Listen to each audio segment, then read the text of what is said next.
Hello everybody, this is Jessica with Stamp a Blessing. Super excited to bring you another episode of Scrap a Blessing.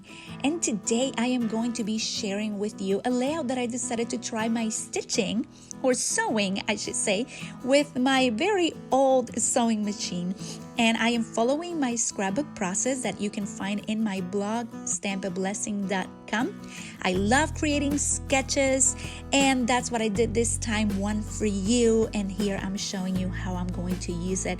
I follow through my process. These are the letter dies that I will be using for my title.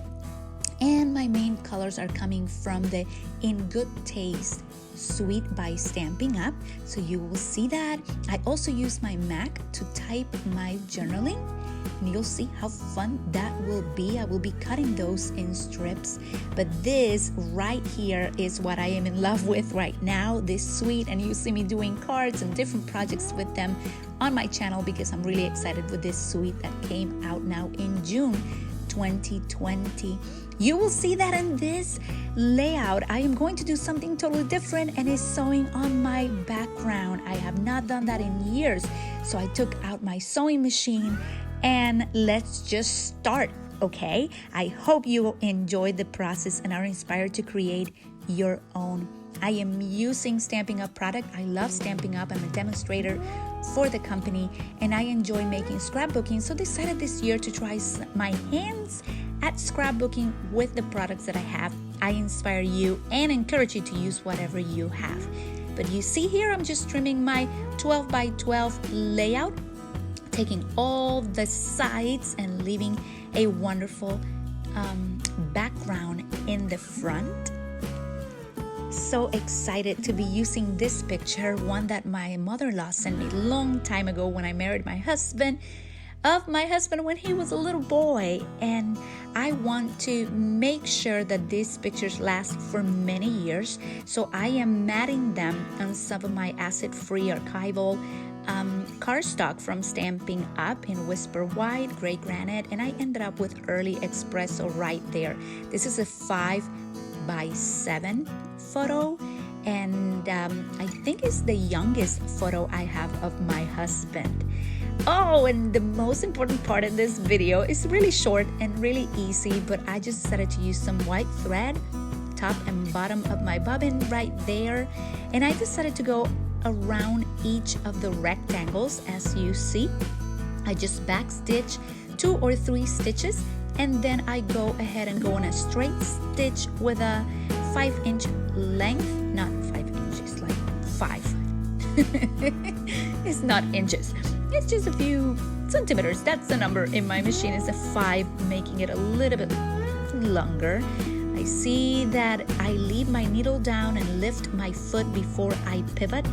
And after I do each of the rectangles, I also went around the 12 by 12 layout completely, all the sides of it, so you'll see that in a second. Here I'm just finishing up, and on the back I'm taking all those extra threads and just taping them. Then I go on the front and cut some of the front ones. I am not a perfectionist right there. I'm trying to set it up the best I can. I decided to use my hand letter prose dies from Stampin'Up to create the title, and also cut all of these strips to add the pronunciation of my husband's name, which is pronounced Luis, and also what does it mean, where is the origin. I went online and found all this information for him, and I added some of my own journaling that later on I decided not to add because it was too much. I'll be adding some more journaling. I have so many ideas for this layout on the back of this 12 by 12, but I'll share that with you later on.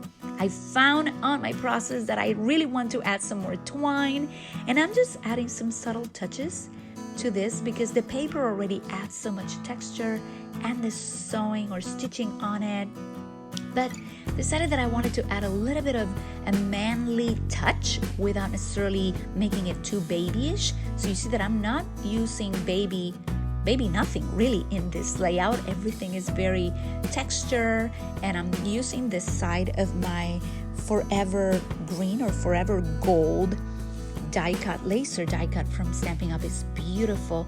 I found that I wanted to use the white side because the gold would have been like too too strong for this layout for me. I wanted to keep those blues and that coffee sort of color out, more natural, more neutrals. Make it more a manly type of layout for my husband. I'm sure he will appreciate that. It is so fun. I really enjoy making layouts that are different, and I hope you're enjoying this process and you are excited to create your own. I am already at the part where I am starting to put everything down.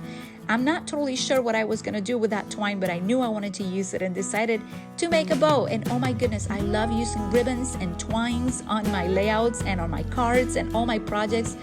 So I decided to add a bow, and I am going to be using one of my retired Stampin'Up staplers just to put this right here, as you will see. But I really enjoy the combination of textures with the stitching and the twines and the white foil or laser cut. It's just absolutely great. I used some of my Tombow adhesive glue to start putting everything together. It is so fun to go through this process with you and just sharing what is in my heart each time. And this time, I just wanted to celebrate my husband a little bit and start including him more on my layouts, including his story, and not just now in the present, but also when he was growing up, and kind of remind him what the Lord is doing in his life. I'm already embellishing with some of my champagne rhinestones jewels, and I hope that this video is a blessing to you. I want to leave you with Chronicles 1. Chronicles 16, 11 and 12 says, "Seek the Lord and his strength. Seek his face continually. Remember his marvelous works that he has done, his wonders and the judgments of his mouth." It is good to remember the things he has done. I hope that you subscribe to my channel today. If you enjoy this type of videos, let me know below. I hope that I am blessing you, inspiring you to testify of his goodness. Thanks for being here. Ciao, ciao.